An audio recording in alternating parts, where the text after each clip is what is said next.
것이다. 우리가 사회주의 할 때는 뭡니까?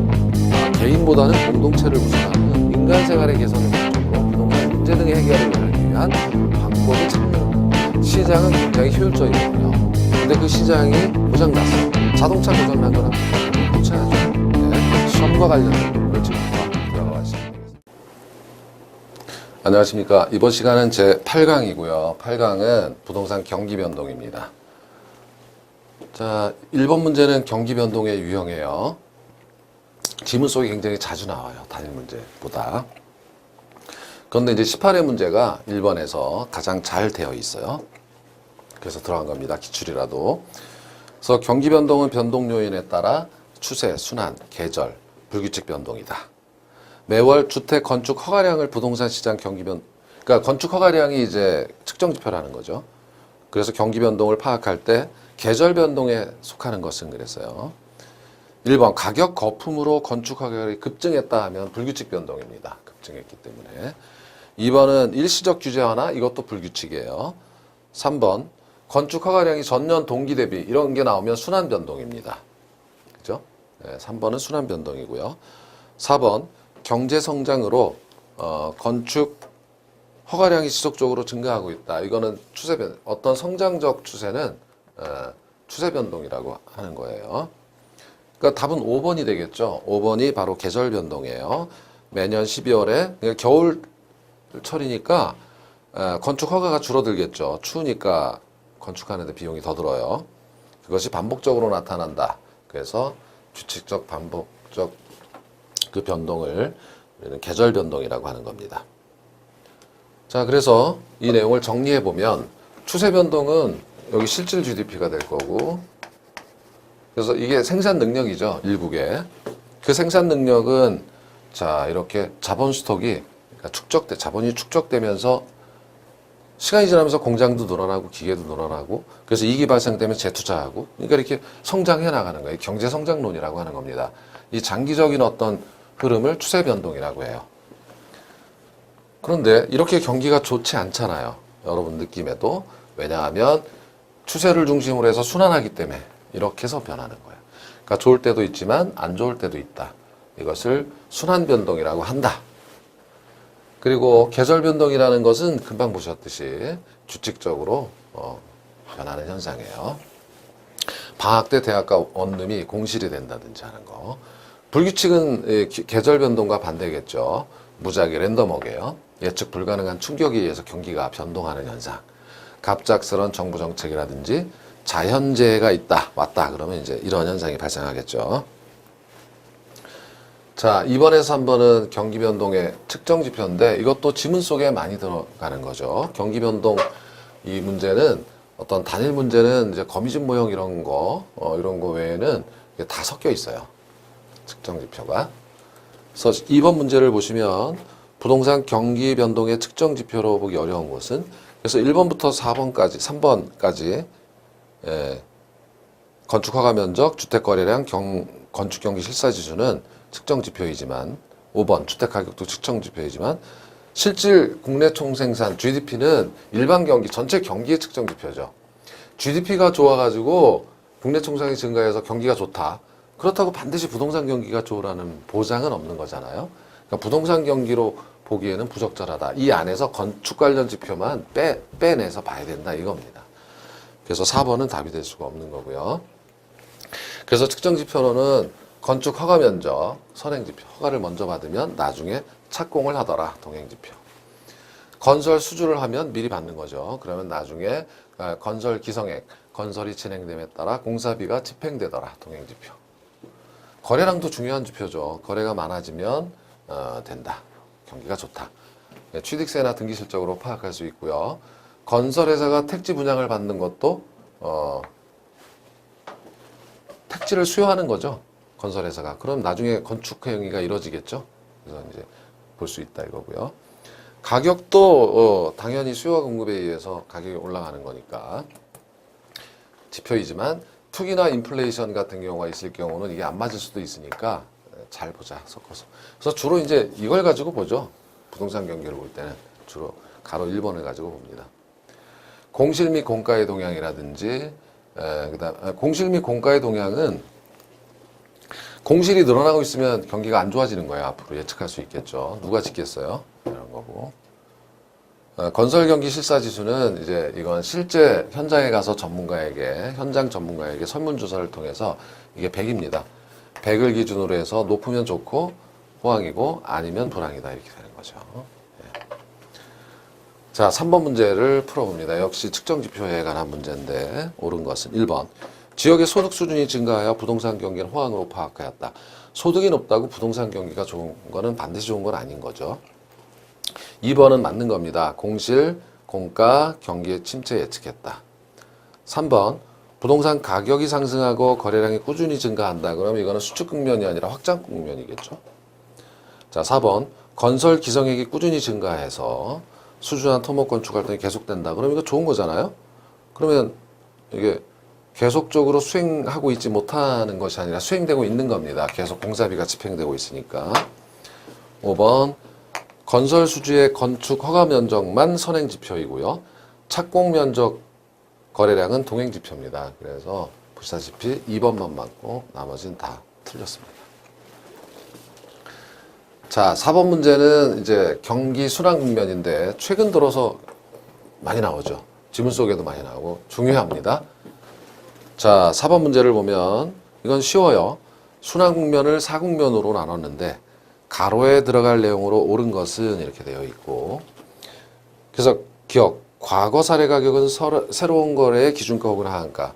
예를 들어 경기가 올라갈 수도 있고 떨어질 수가 있는데 과거 사례 가격이 10억이었다. 그럼 과거잖아요. 현재 여기잖아요. 예. 새로운 거래 기준가 혹은 하한가. 그럼 올라가는 국면이에요. 그렇죠? 예, 그러니까 회복기입니다. 기준가가 되기도 하니까 회복기입니다. 부동산 가격은 상승 과열하면 이거는 이제 상승기고 상향기고요. 디귿, 정점에 도달한 부동산 경기가 그러니까 회복, 상향, 후퇴죠. 여기서는 리을, 불황에 접어들어서 저점까지 하향 시장입니다. 그래서 답은 회복, 상향, 후퇴, 하향을 이제 순서대로 열거해 놓은 겁니다. 자, 그래서 정리를 미리 한번 해보죠. 4번 끝나고 났으니까. 회복시장, 상향시장, 정점을 찍고 후퇴, 불황, 혹은 하향시장, 저점을 찍고 회복, 불황 이렇게 순환한다 이거죠. 그래서 회복시장에서는 측정지표가 여기 측정지표는 뭐 거래량, 건축 허가량, 혹은 착공량, 혹은 가격 다양하게 볼 수 있다 그랬죠. 그런 지표들이 올라가는 국면이냐, 회복되는 국면이다. 상향시장은 이제 과열되고 상승 또는 과열이다. 후퇴는 말 그대로 후퇴, 하향시장은 이제 불황. 그러니까 침체되는 이런 측정 지표들을 보시면 되는 거예요. 안정시장은 아까 여기 그림에 있는 어떤 국면을 지칭하는 용어가 아니라 지역적으로 어떤 지역은 이게 없어요. 등락폭이 거의 없다. 그러니까 안정되어 있죠. 그런 거예요. 왜 그러냐? 가벼운 상승 그리고 불황에 가니까 잘 안 떨어져요. 시장 유형이요. 그러니까 위치가 좋으면 이런 현상이 발생될 수 있어요. 잘 안 떨어져요. 위치가 좋으면. 그리고 잘 안 올라가야죠. 그러면 이제 규모가 작은 주택이나 상가 뭐 이렇게 얘기할 수가 있다. 그래서 과거에 거래된 거는 이제 잘 안 변하니까 신뢰할 수 있다. 이렇게 이제 가로 3에서 정의할 수 있고요. 자, 시험에 자주 나오는 것은 바로 이 부분입니다. 매도자 중심이냐 매수자 중심이냐를 올라가는 것과 떨어지는 것과. 자, 올라가는 회복이나 상향 시장에서는요. 앞으로 계속 올라갈 것이라는 기대가 있기 때문에 사람들이 안 팔려고 하겠죠. 그럼 안 팔려고 하니까 파는 사람 중심이에요. 그래서 매도자 중심입니다. 그래서 중개 활동도 매도자를 중심으로 해서 이루어져야 되고 팔아야 뭔가 이루어지죠.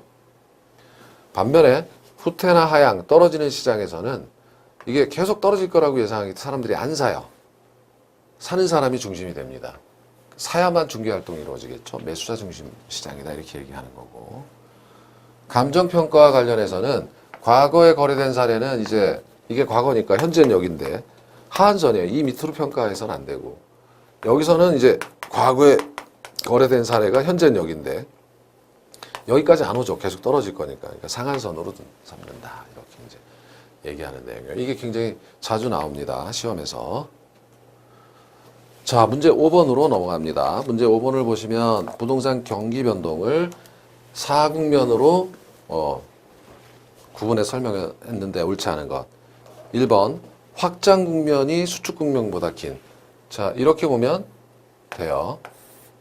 지금 추세를 중심으로 순환한다 했어요. 근데 이 순환이요. 이렇게 순환이 이루어지죠. 그렇다면 어떤 현상이 벌어지냐면 저점, 정점, 이건 길고요. 정점, 저점은 짧아요. 이걸 비대칭성이라고 합니다. 그래서 1번은 맞는 거고요. 2번 후퇴 국면이 일반 경기와 병행해서 일반 경기가 병행한다는 것은 일반 경기 안 좋으면 사무실 막 공실 나잖아요. 그러니까 그러면 더 공실률은 더 증가하겠죠. 3번 상향시장. 3번 상향시장에서는 이거는 매도자 중심이죠. 예, 그렇죠? 그래서 매도자가 더 영향을 미친다. 4번 하향시장은 자 이렇게 돼 있을 때 지금 여기가 하향시장이잖아요. 하향시장은 후퇴시장 다음에 오는 국면이에요. 경기 저점까지 바로 갑니다. 5번 후퇴 국면에서 건축 허가량은 줄지만 건축 착공량은 서서히 증가한다. 말도 안 되죠. 다 줍니다. 그래서 답이 5번이 틀렸다. 이렇게 보시면 되겠고요. 자, 문제 6번입니다. 부동산 경기 변동에 관한 설명인데 틀린 것을 골라봐라. 1번 부동산 경기도 회복 호황 후퇴 불황. 2번 주거용 부동산 경기 변동은 일반 경기와 역순환하는 경향이 있다. 그러니까 이제 일반 경기가 좋을 때는 이걸 이제 대출로 설명하는데 일반 경기가 좋을 때는 주택 대출을 신용할당이라고 하는데 기업의 대출을 많이 해주고 주택의 대출을 잘 안 해주니까 이쪽은 죽고 일반 경기 살고 불황일 때는 여기 대출을 많이 해주니까 이쪽이 살고 여기가 죽고 이것을 역순환이라고 하는데 반드시 그런 건 아니고요. 그런 경향이 있다. 3번 실수요자에 지탱된다. 그럼 안정시장이죠. 그 안정시장에서도 경기순환은 일어나요. 일어나지만 이 폭이 진폭이 좁은 거죠. 4번 회복시장에서 공실률은 감소하고 건축허가량은 서서히 증가하겠죠. 공실은 반대로 가는 거예요. 줄어야 좋은 겁니다. 자, 5번이 틀렸는데 부동산 경기는 일반 경기에 선행하기도 하고 역행하기도 합니다. 이건 뭐냐면 후행하기도 합니다. 이건 뭐냐면 자 일반 경기, 전체 경기가 있고 그중에 일부가 부동산 경기잖아요. 그런데 부동산 경기는 뭐 같이 간다고 하더라도 주기가 길어서 이렇게 된다는 거죠. 그래서 이렇게 볼 때 예를 들면은 일반적으로 이렇게 일반 경기가 올라가면 돈이 들어오고 그런 건축 부분까지 이렇게 들어가서 후행하는 건데 후행. 그런데 어떻습니까? 여기서는 부동산 경기 흰색이 부동산이에요. 부동산 부양해 버리면 그 부양한에서 부동산 경기 활성화된 자금들이 일반 경기까지 가가지고 일반 경기가 따라가는 그런 현상도 나타날 수 있어요. 그러니까 지금 6번에서 5번은 틀렸죠. 선행할 수 있어요. 정부가 정책적으로 부동산 경기를 부양할 때 나타날 수 있습니다. 자, 문제 7번에서 9번까지는 부동산 경기 변동의 특성, 종합 문제 아까 말씀드렸지만 다 질문 속에 여러 가지 들어가 있는 거예요. 7번 부동산 경기 변동에 관한 설명으로 옳은 것은 1번 부동산 경기 변동은 규칙적인 주기가 아니라 불규칙 주기를 보이는 거고요. 그래서 현재 경기가 어느 국면에 와 있는지 판정하기가 어려워요. 쉽지 않은 거예요. 그러니까 예를 들면은 자 이렇게 경기 변동 주기가요. 이게 주기 아닙니까? 여기서부터 여기까지. 이게 3년이다. 그러면 다음 해도 3년 하면 예측이 쉽잖아요. 근데 이 주기가 3년일 수도 있고 13년일 수도 있고 20년일 수도 있어요. 쉽지 않다는 거죠. 자, 2번 토목건설 투자는 정부의 재정 지출에 영향을 받지 않는 것이 아니라 영향을 굉장히 많이 받아요. 그렇죠? 그래서 세입 규모나 경기 조절 필요성도 관련이 굉장히 크죠. 자, 3번이 맞습니다. 주거용 건물 투자는 토지가격 금리 영향을 많이 받고 주택 수요는 대도시권에 편중되어 있죠. 그리고 인구 구조 변화에도 많은 영향을 받아서 최근 이제 그 소형주택이 인기가 있는 것이 이제 가구 분리 현상이 나타나면서 그렇죠. 3번이 맞습니다. 4번 비주거용 건물 투자는 상업 구조의 변화에 많은 영향을 받기 때문에 다른 건설 투자 변동보다 변동폭이 상대적으로 적은 것이 아니라 변동폭이 굉장히 큰 거예요. 5번 대부분 경제 변수들은 함께 움직입니다. 그렇지만 주거용 건물 투자가 증가하면 비주거용 건물 투자도 증가하는 것이 아니라 아까 역순환하는 현상이 있을 수 있다 그랬죠. 그러니까 이게 반드시 그런 건 아니라서 5번도 틀렸습니다. 자, 그래서 부동산 경기 변동의 특성을 정리해 보자면 부동산 경기의 정점 저점은 일반 경기 정점 저점과 엇갈려 나타나서 선행할 수 있고 후행할 수 있다 보신 거예요. 순환 국면 불규칙 불명확하고 회복이 느리고 서서히 올라가고 빨리 떨어지고 그다음에 일반 경기에 비해서 진폭이 위아래가 커요. 그리고 지역별 용도별로 다르게 나타납니다. 공업상업 부동산 경기, 공업상업이 바로 일반 경기예요. 그러니까 일반 경기가 같이 가는 거고 주거용은 역순환적이다.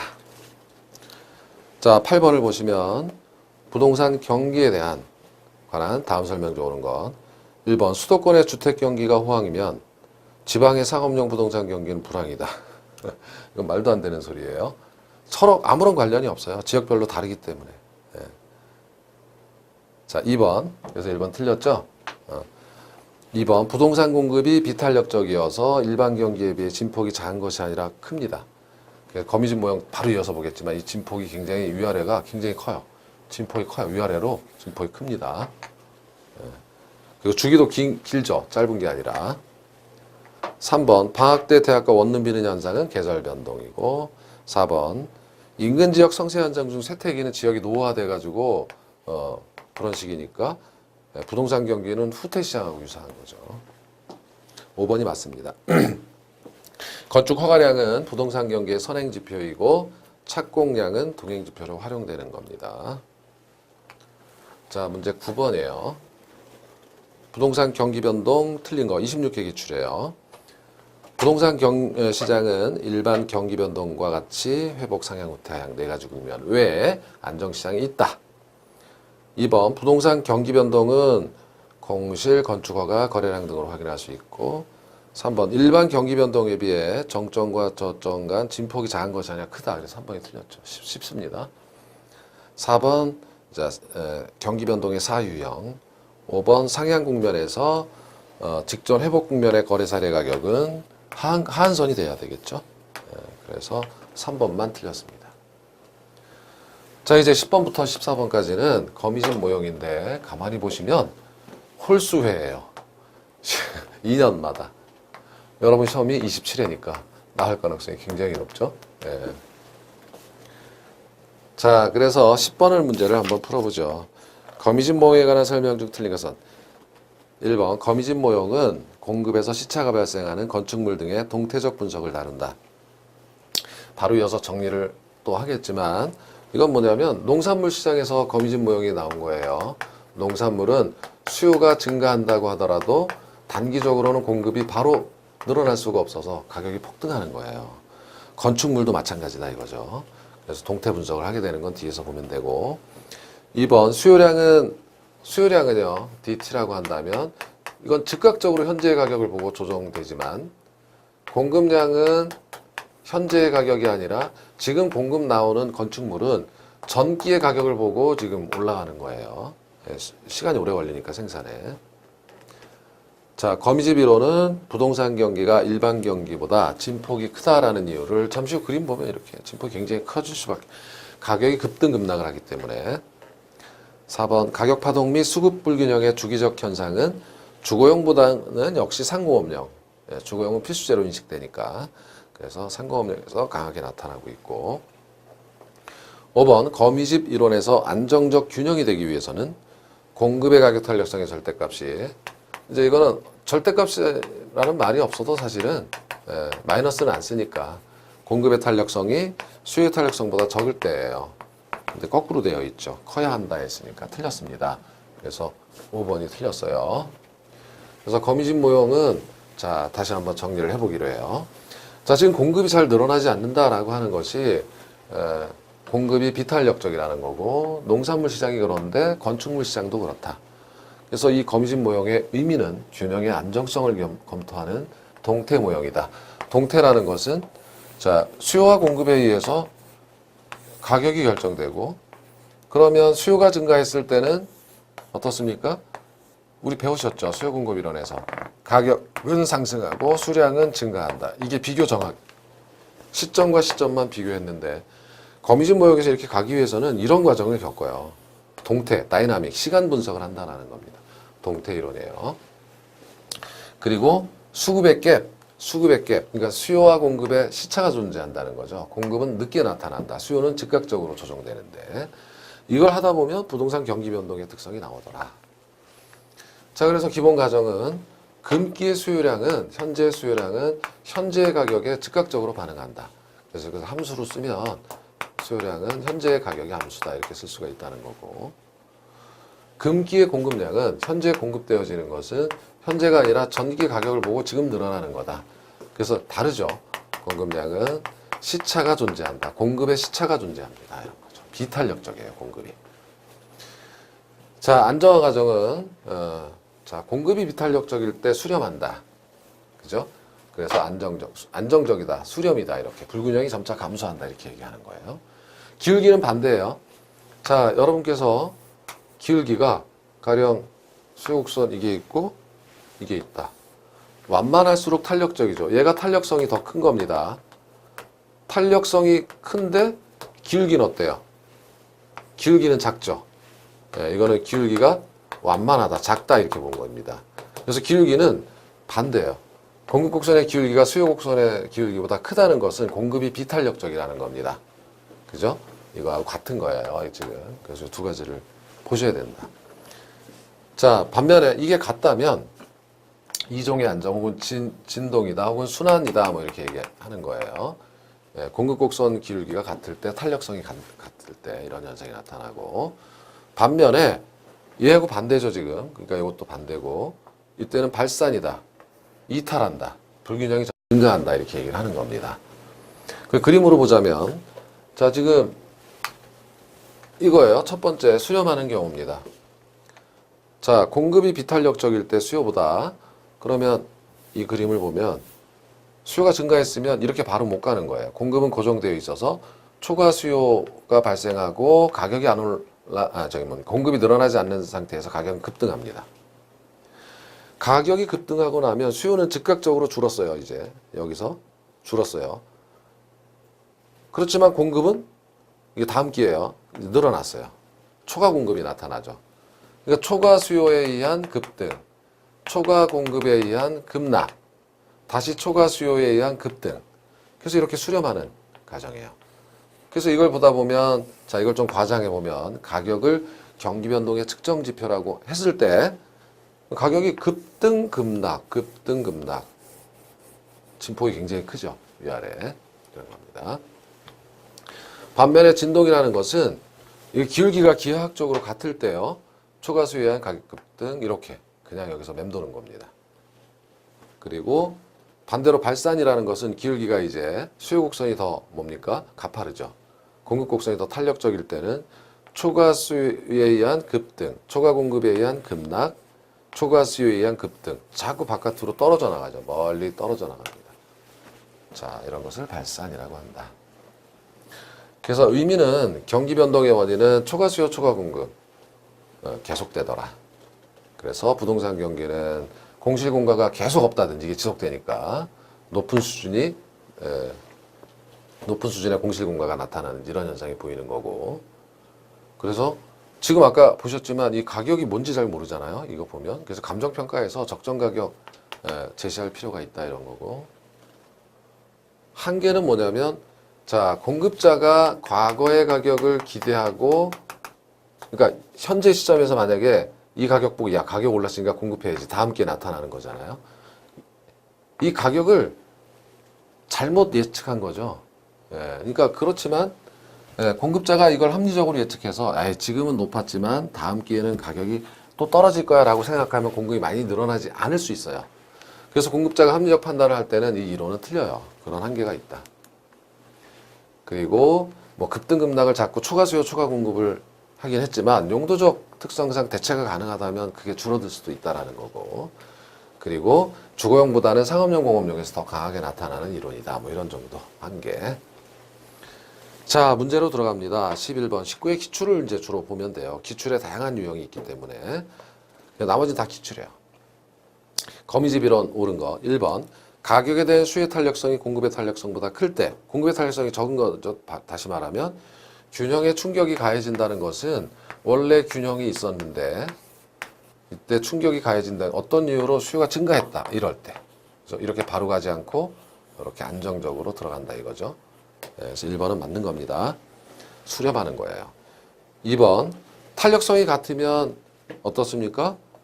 이탈 발산이 아니라 진동. 그죠? 순환 혹은 진동. 3번. 균형의 이동을 비교정하기 아니라 동태 이론이요. 이거 시간을 다 분석했죠. 4번. 가격이 변해도 수요량은 일정 기간 후. 이거 공급이 그렇고.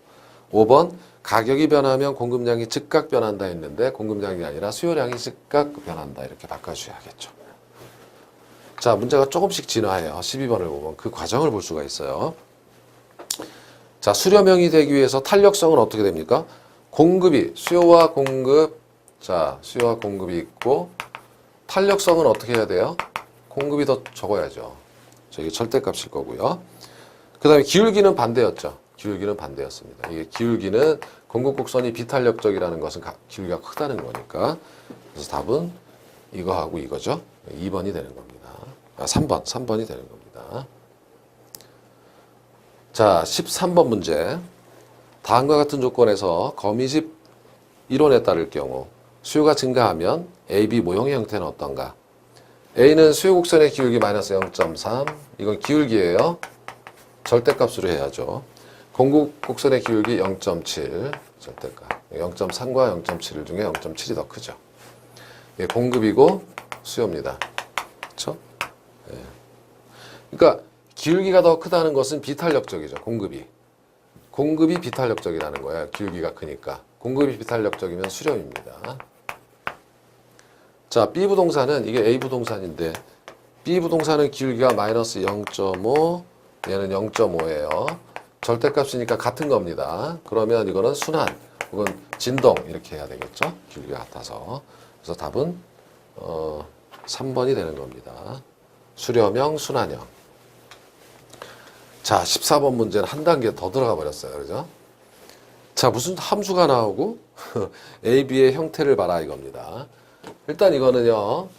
A 부동산은 이걸 QD로 정리하면 QD는 넘어갔고 QD는 그럼 어떻게 됩니까? 넘어가서 500-2P가 되는 거고 얘는요. 이것도 QS로 정리하면 QS는 자, 300-3P인데 그러면 4분의 3P 그죠? 마이너스 4분의 300 이렇게 되는 거잖아요. 자, 여기서 보려고 하는 것은 요게 기울기예요, 이게 탄력성 기울기입니다. 요거 4분의 3. 얘는 0.759 탄력성이 얘는 2입니다. 그러니까 공급이 비탄력적이니까 어떻게 돼요? 수렴이죠. P 앞에 있는 게 여러분 기울기라고 보시면 되는 거예요. 절대값으로. 얘도 마찬가지겠죠. 얘도 QD로 정리하면 얘가 넘어가서 그죠? 400인데 2분의 400이니까 200 마이너스 2분의 1 P 이렇게 되는 거죠. 얘도 이제 QS로 정리하면 자 2P 마이너스 100인데 4로 나눠야 되니까 2분의 1 P 그죠?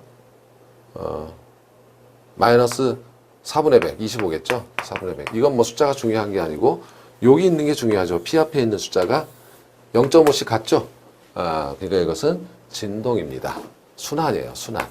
그래서 답은 4번이 되는 겁니다. 즉 수렴형, 순환형. 그래서 같은 문제가 이렇게 하나씩 진화되어 가고 있는 것을 보시고 있는 중이에요. 이 다음에 더 낼 건 없을 것 같아요. 여기까지 낸 이상. 이게 미분인데 사실상. 자, 그래서 3장도 끝났습니다. 그래서 이번 시간까지 해서 2편 부동산 경제론은 다 끝났고 다음 시간에는 3편 부동산 시장론 내가 난 문제풀이 강의를 진행하도록 하겠습니다. 여러분 고생 많으셨습니다.